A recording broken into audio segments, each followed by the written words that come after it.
My name is Madison Lane, and I destroyed a company with a single email. I didn't plan it that way. No one ever does.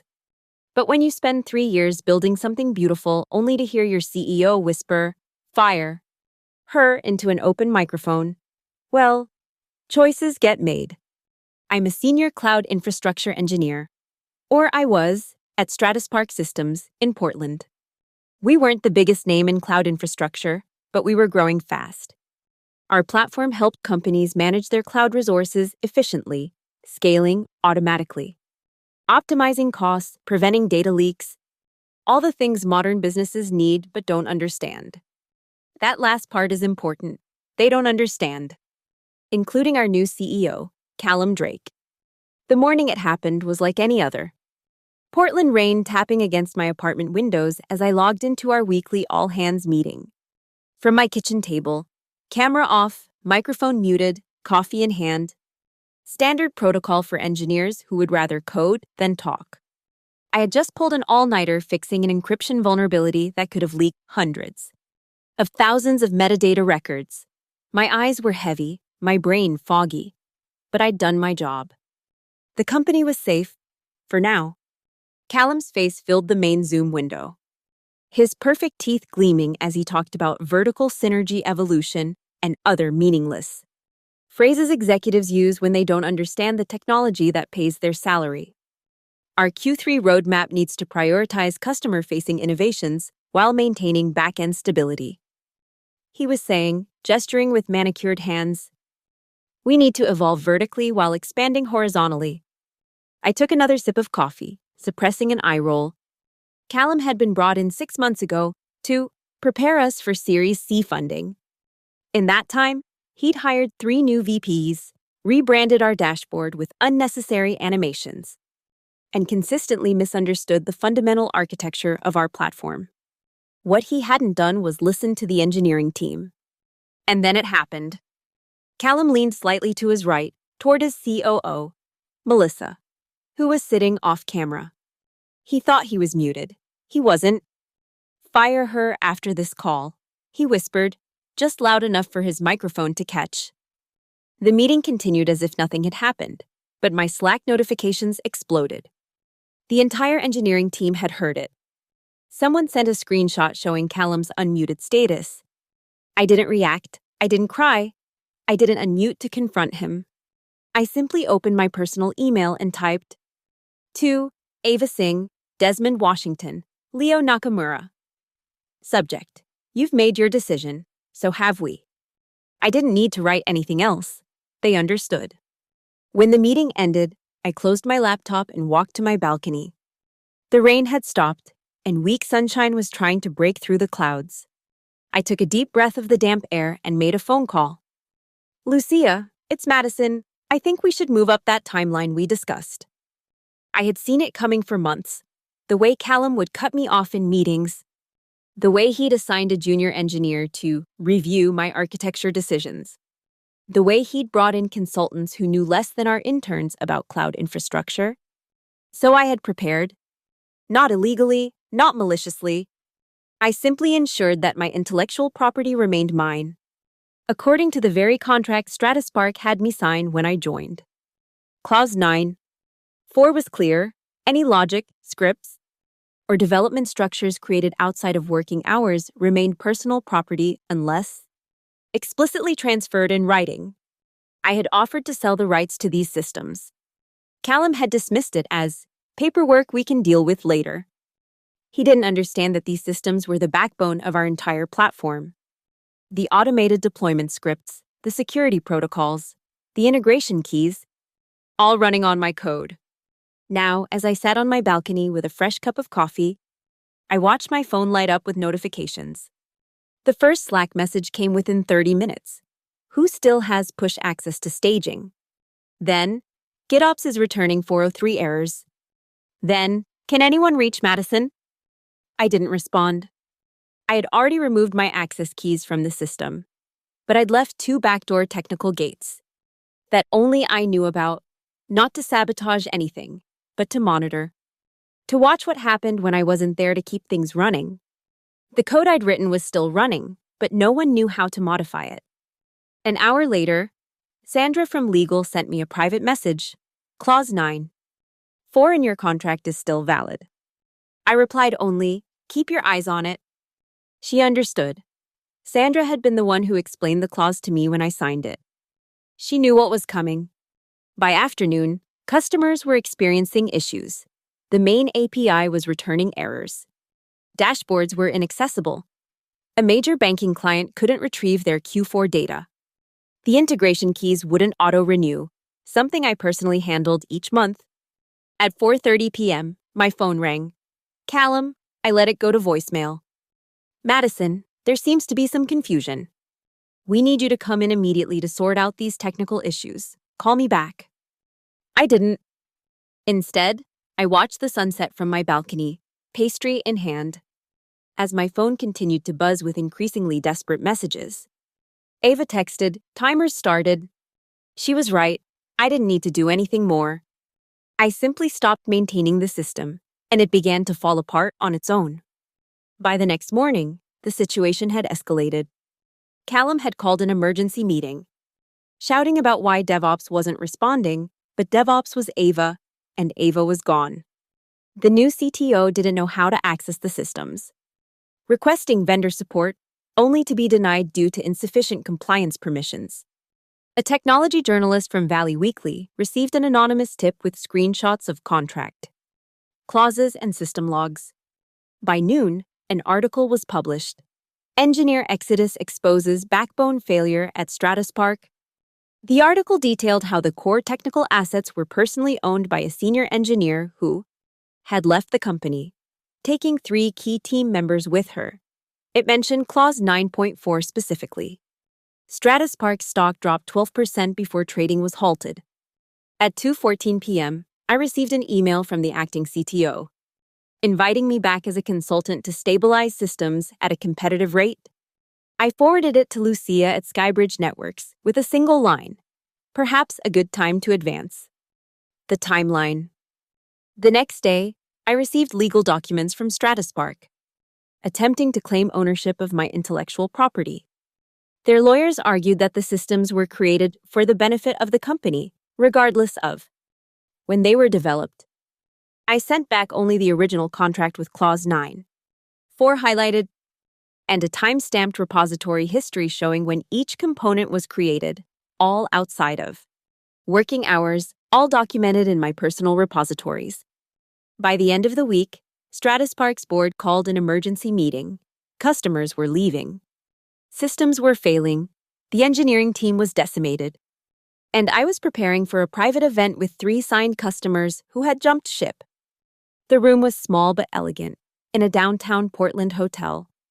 Just 12 people total, 3 former Stratus Park clients, 4 potential investors, Ava, Desmond, Leo, and me. I stood before them, calm and collected. As the promotional video played behind me, the Iron Thread logo appearing with the tagline, Built to Endure. The final slide showed my face, my name underneath. Madison Lane, U.S. Patent, Lever 11, 230. 948, Resilient Cloud Token Systems. What we're building isn't just another cloud platform, I explained. It's an entirely new approach to infrastructure security and stability. One that doesn't depend on a single point of failure, whether that's a server, a system, or a person. The questions were technical, detailed. I answered each one with precision. These weren't executives impressed by buzzwords. These were CTOs and security officers who understood the technology. By the end of the presentation, all 3 clients had signed letters of intent. As we were wrapping up, my phone buzzed with a news alert. Stratus Park CEO under review after system collapse. I showed it to Ava, who smiled slightly.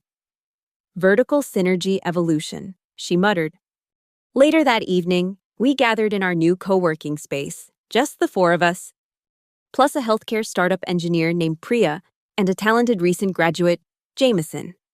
I wrote on the whiteboard, "Silence is a structure." They nodded. We weren't putting out fires anymore. We were building architecture.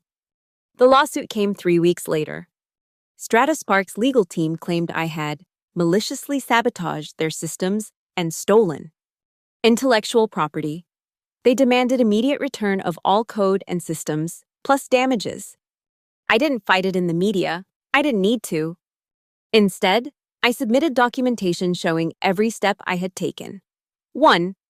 My original contract with Clause 942. Emails offering to sell the rights to my personal intellectual property such as 3. Timestamped repository commits showing when each component was created. 4. My clean exit, removing only my own access, leaving all systems running. 5. Documentation I had created for the systems that no one had bothered to read. The judge took 2 days to review the case before dismissing Strataspark's claims entirely. The plaintiff failed to properly secure the intellectual property they claim is essential to their business operations, the ruling stated. The defendant acted within her legal rights according to the contract, both parties willingly. Signed. That evening, I received a text from Sandra. Callum's been fired. I didn't reply. It didn't matter anymore. 6 months later, IronThread completed its Series A funding round, $18 million, led by a venture capital firm that had once considered investing in Strataspark. Our team had grown to 15 people. Our client list included 2 Fortune 500 companies. Our platform was stable, secure, and genuinely innovative. Strataspark, meanwhile, had been acquired for a fraction of its former valuation. Most of the executive team was gone. The technology had been stripped for parts. All because of a whispered "fire her" that everyone heard. I don't take pleasure in their collapse. That's not who I am. But I do take pride in what we've built from the ashes. The irony isn't lost on me. Callum wanted a company that could evolve vertically while expanding. Horizontally, that's exactly what IronThread is doing, just without him. 1 year to the day after that fateful Zoom call, I walked into our new office space in downtown Portland. Floor-to-ceiling windows overlooked the city. 30 workstations waited for our growing team. A small plaque by the entrance read, "IronThread, built to endure." And underneath, in smaller letters, "Silence is a structure." I smiled as I traced the words with my finger. Callum never understood that technology isn't just code and servers, it's architecture. It's structure. It's the silent systems that keep everything running. And sometimes, silence speaks volumes.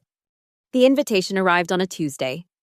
The Portland Technology Association's annual gala, a black tie affair celebrating innovation in the IU industry. IronThread had been nominated for Breakthrough Startup of the Year. I hadn't planned to attend until I saw the guest list. Callum Drake would be there, now serving as an innovation consultant after his very public departure from Strataspark. "Are you going?" Ava asked when she saw me staring at the invitation. "I think so," I replied. The night of the gala was unusually clear for Portland in November. Stars visible above the city lights. I chose a simple black dress, nothing flashy. This wasn't about standing out. The venue was packed with Portland's tech elite, founders, investors, engineers in uncomfortable formal wear.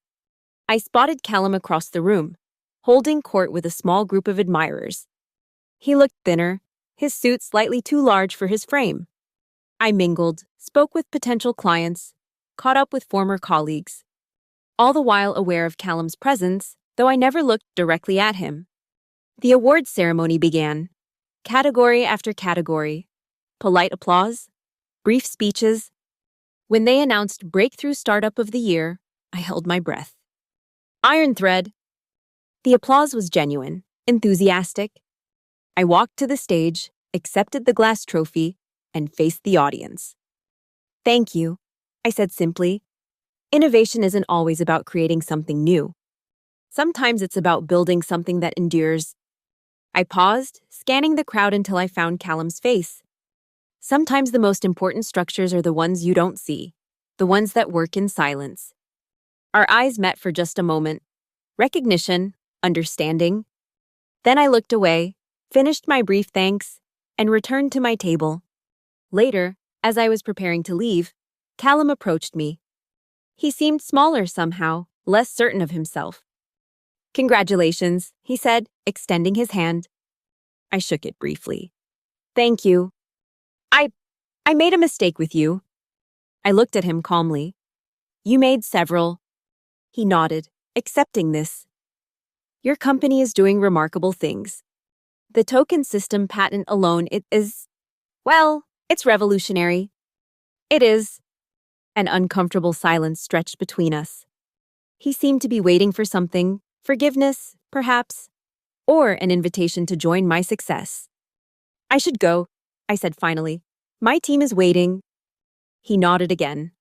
Of course. Good luck, Madison. I don't need luck, I replied. I have architecture. I walked away without looking back. Outside, Ava, Desmond, and Leo were waiting by the car. How was it? Leo asked. Predictable, I said, but satisfying. As we drove through the nighttime streets of Portland, I gazed out at the city lights. Somewhere in those illuminated buildings, people were working on systems I had built. Using solutions I had designed, trusting in architecture they couldn't see. That's the thing about infrastructure. When it works perfectly, it's invisible. But remove one critical component and everything collapses. Callum never understood that. Now he never would. But I did, and so did my team. And that made all the difference. 2 years after the collapse of Stratus Park, Iron Thread had grown beyond all expectations. 97 employees, offices in Portland, Seattle, and Austin. Evaluation approaching $500 million. I still coded, less than before, but enough to keep my skills sharp. My role had evolved from engineer to founder to CEO, but my understanding of our technology remained my greatest strength.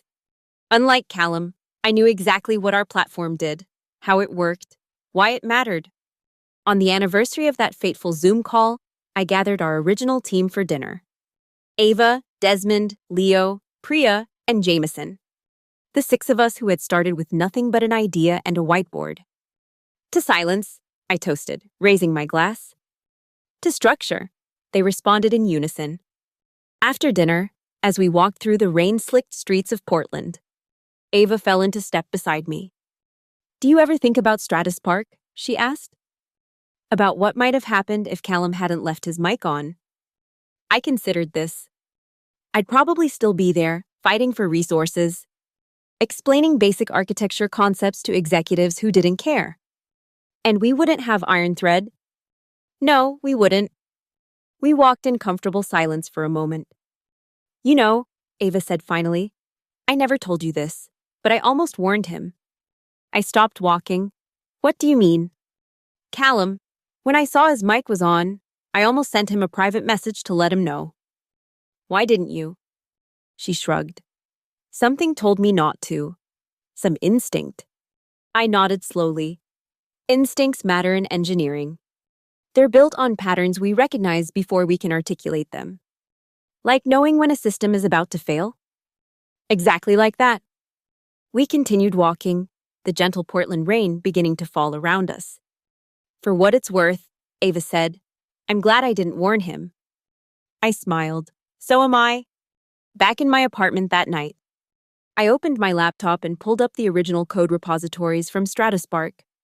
I still had them, archived and untouched. Not out of sentiment, but as evidence should I ever need it again. The code looked primitive now, compared to what we'd built with Iron Thread, but it had been solid. Reliable. It would have continued working for years if properly maintained. I closed the repository and opened a new document. Started typing. Resilience isn't just about surviving failure. It's about building systems that anticipate failure and adapt accordingly. The beginning of a book. Something I'd been considering for months. Not a tell-all about Stratus Park's collapse. That story had already been told in tech blogs and business journals.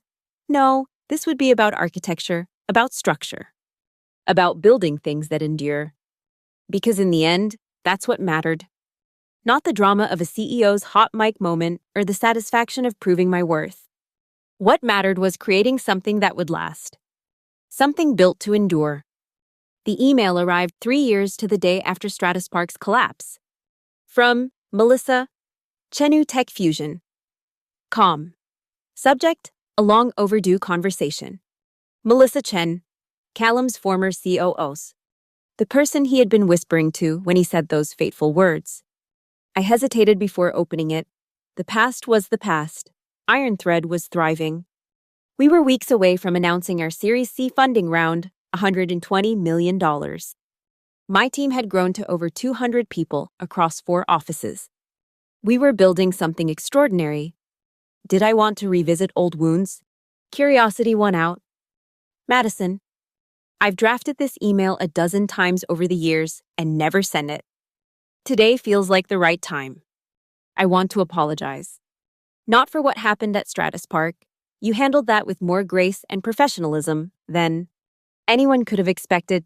No, I want to apologize for not speaking up. When Callum whispered those words to me, I should have stopped him.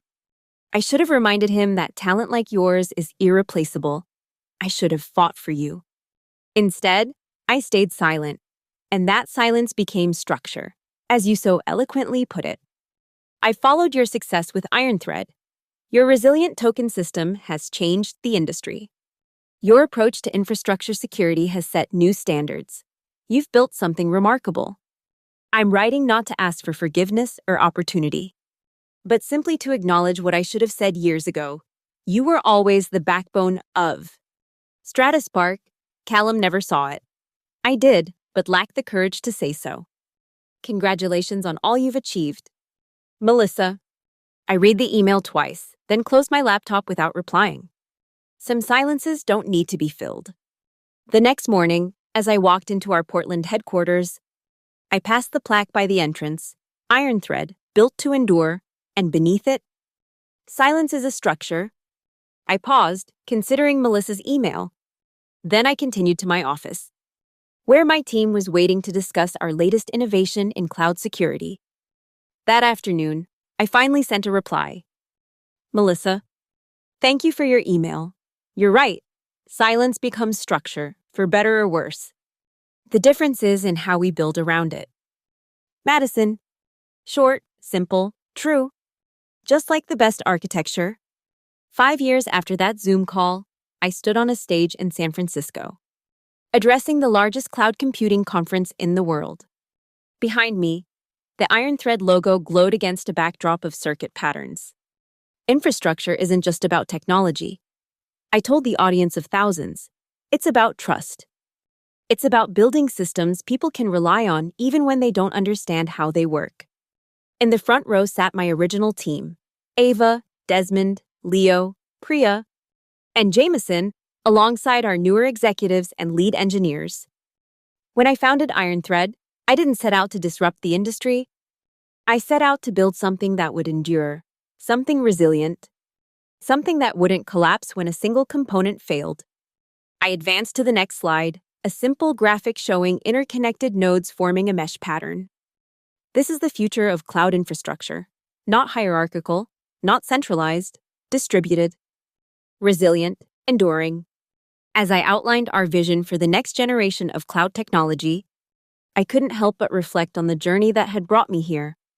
From a senior engineer whose dismissal was whispered over an open microphone to the CEO of one of the fastest-growing companies in tech.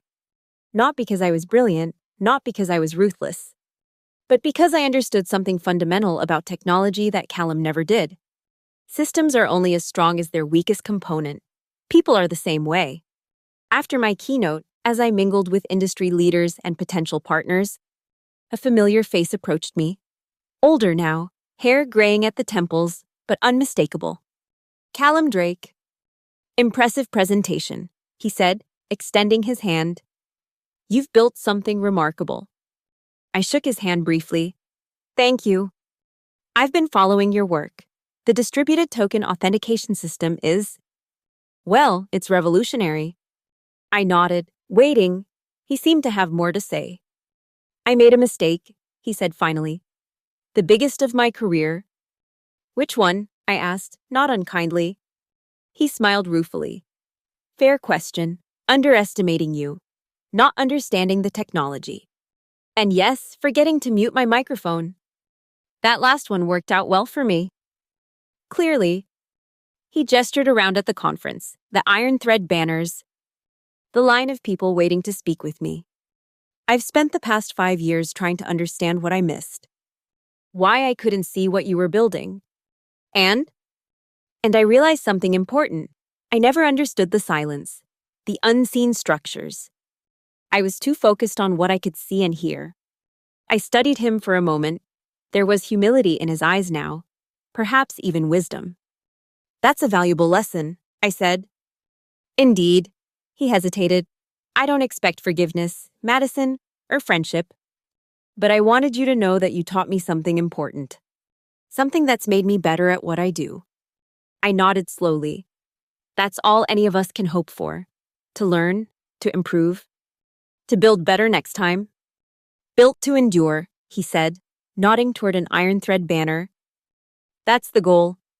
A comfortable silence fell between us, no longer adversaries, not quite friends, just two professionals who understood something fundamental about technology and people. I should let you get back to your admirers, Callum said finally. Congratulations again on everything you've built. Thank you, I replied, and I meant it. As he walked away, Ava appeared at my side. Was that? Yes. What did he want? I considered this. Closure, I think, understanding. Did he get it? I hope so. I turned to face the crowd of technology leaders waiting to speak with me. Now let's talk about the future. Because that's what mattered now. Not the past, not the whispered words that had changed everything, but the structures we were building, the systems we were creating, the future we were shaping. Silent, resilient, enduring. Just as I had always intended. 7 years after that fateful Zoom call, I sat in my office overlooking Portland's skyline. Rain tapped against the windows, a sound that had once accompanied my greatest professional. Betrayal now a comfortable backdrop to my success. Iron Thread had just closed its Series D funding round, $250 million at a $2.8 billion valuation. We had offices in 6 cities across 3 countries. Our client list included some of the largest companies in the world. Our technology had redefined cloud infrastructure security, all from the ashes of a whispered dismissal. My assistant knocked on the door. Your 2 o'clock is here. I nodded, closing my laptop. Send them in. The door opened and a young woman entered, perhaps 25. Nervous energy radiating from her as she clutched a tablet to her chest. Ms. Lane, I'm Riley Thornton. Thank you so much for meeting with me. I gestured to the chair across from my desk. Please sit down and call me Madison. She sat, placing her tablet carefully on her lap. I'm still not entirely sure why I'm here. The email just said you wanted to discuss my encryption framework? I smiled. I've been following your work. The approach you presented at the Denver Security Conference last month is intriguing. Her eyes widened slightly. You saw my presentation? I did. Your multi-layered approach to token authentication has potential, particularly for distributed systems. Thank you, she said, clearly surprised. It's still mostly theoretical. I haven't had the resources to implement it fully. That's actually why I wanted to meet. I leaned forward. How would you feel about implementing it here, at Iron Thread? She blinked. You're offering me a job. I'm offering you an opportunity to build something important, something that might change how we approach cloud security. I don't understand. There must be hundreds of engineers who would want to work here. There are, but they didn't develop the framework you did. She studied me for a moment. Can I ask you something? Why do you care about my work? You're the CEO of a billion-dollar ISME company. You could assign this to any of your engineering teams. I considered her question. In her place, I would have asked the same thing. 7 years ago, I was a senior engineer at a company called Strataspark Systems. I developed most of their core infrastructure. One day, during a Zoom call, I heard the CEO whisper to his COO that he was going to fire me. I remember reading about that, Riley said. It was a case study in one of my business classes. I smiled at that. My professional disaster had become an academic lesson. What the case study probably didn't mention is that I had offered to sell the rights to my intellectual property to Strataspark multiple times. The CEO dismissed it as paperwork. He didn't understand the value of what I had built. I stood and walked to the window, looking out at the rainy Portland skyline. I promised myself that if I ever found myself in his position, with the power to recognize or dismiss talent, I would do better. I would see the potential in people and their ideas. I would understand the value of the structures they were building, even if those structures were still theoretical. I turned back to face her. Your encryption framework has the potential to redefine how we approach distributed security. I want to give you the resources to build it properly, not as an assignment, but as your project. Your vision. Riley sat silent for a moment, processing my words. What would my role be, exactly? Officially, senior security architect. Unofficially, the person who might help us build the next generation of our platform. She straightened in her chair, confidence replacing nervousness. I'd want full access to the development environment and a team that understands distributed systems. I smiled. Of course. And I'd want to retain patent rights to the core algorithms. My smile widened. She understood her value. Good. We can discuss an arrangement similar to Clause 9.4, I said. With proper compensation for any implementation in our systems. Riley's eyes narrowed slightly. You're offering me exactly what Stratus Park denied you. I'm offering you what should be standard in our industry. Recognition of your intellectual contribution and fair compensation for it. She nodded slowly. When would you want me to start? How about a tour of our development floor? Today? You can meet some of the team, see our environment, then take a few days to think about it. As we walked through IronThread's engineering department, I introduced Riley to key team members. Ava, now our CTO, Desmond, heading our DevOps division, Leo, leading our integration team. At the end of the tour, we stopped by a large whiteboard covered in system diagrams and algorithm sketches. This is where we work through the difficult problems, I explained. Where we build the structures that most people never see. Riley studied the diagrams with obvious interest. Your token distribution system is elegant. Thank you, it can always be better. She turned to face me. Why did you really bring me here today? There are dozens of security researchers working on frameworks like mine. I appreciated her directness. Because 7 years ago, I was undervalued by someone who didn't understand what I had built. Today, I have the opportunity to do better, to recognize potential before it becomes success elsewhere. Riley nodded slowly. I'll need to think about it. Of course, take your time. I handed her my card. Call me when you decide. As she left, Ava approached me. Potential new hire? Potentially transformative new hire, I corrected. You see something special in her work? I smiled. I see someone building structures in silence, someone who deserves to be heard. 3 days later, Riley accepted my offer. 6 months after that, her framework became the foundation of IronThread's next-generation security protocol. A year later, we filed joint patents on the implementation. All because I remembered what it felt like to have my value whispered away over an open microphone.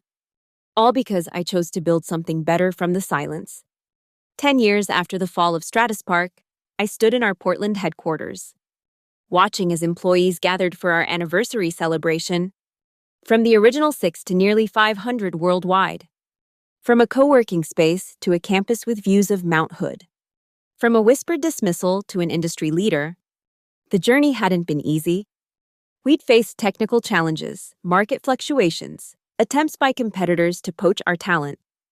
But through it all, we'd remained true to the principle written on that first whiteboard. Silence is a structure. We built systems that endured. As I prepared to address the company, I caught sight of Riley Thornton, now our Chief Security Officer, deep in conversation with our newest board member, a venture capitalist who had once invested in Stratus Park. Full circle, in a way. I tapped a spoon against my glass, calling for attention. The room quieted. 10 years ago today, I heard 2 words that changed everything: fire her. Laughter rippled through the crowd. The story had become company legend. Those words were meant to end something. Instead, they became the foundation of something new. Something stronger, something built to endure. I raised my glass. To iron thread, to resilience, to building structures in silence. To structures in silence, they echoed. Later, as the celebration continued around me, I slipped away to my office. The Portland rain had returned, streaming down the windows in silvery rivulets. I stood watching it, reflecting on the journey. A knock at the door interrupted my thoughts. I turned to find Ava, Desmond, and Leo, my original team. The ones who had followed me from Stratus Park all those years ago. Hiding from your own party? Ava asked with a smile. Reflecting, I corrected. On what? On silence, on structure, on how sometimes the most important words are the ones we don't say. Leo nodded, like not warning Callum his mic was on. We all laughed at that. The tension of those early days long since transformed into camaraderie and shared success. I've been thinking, I said, turning to face them fully, about what comes next. IPO, Desmond suggested. We've had offers. Beyond that. Acquisition, Ava asked, though I can't imagine who could afford us now. Beyond that, too. They waited, curious. Legacy, I said simply. What we leave behind, not just technology, but philosophy, approach, understanding. The iron thread way, Leo said with a smile. Exactly. Silence fell among us, comfortable, familiar. The silence of people who understood each other so well that words were sometimes unnecessary. 10 years ago, I continued finally. We built something from nothing because someone undervalued what we had created. Now we have the opportunity to ensure no one else makes that same mistake. What are you thinking? Ava asked. A foundation. For young engineers developing innovative approaches to infrastructure. Funding, mentorship, resources. A way to recognize the value of what they're building before someone else dismisses it. They nodded slowly, understanding dawning. Silence is a structure, Desmond quoted, but sometimes structure needs support. Exactly. As we stood there, looking out at the rainy Portland night, I felt a sense of completion. Not an ending, Iron Thread was still growing, still evolving, but a circle closing. From hearing those whispered words to creating a system that would amplify voices that might otherwise go unheard. To the next 10 years, Leo said, raising an imaginary glass. And beyond, I added, because that was the true test of architecture, not just that it endured, but that it inspired others to build upon it, to create their own enduring structures. From a whispered dismissal to a lasting legacy, all because of 2 words on an open microphone. All because silence, properly understood, is the strongest structure of all.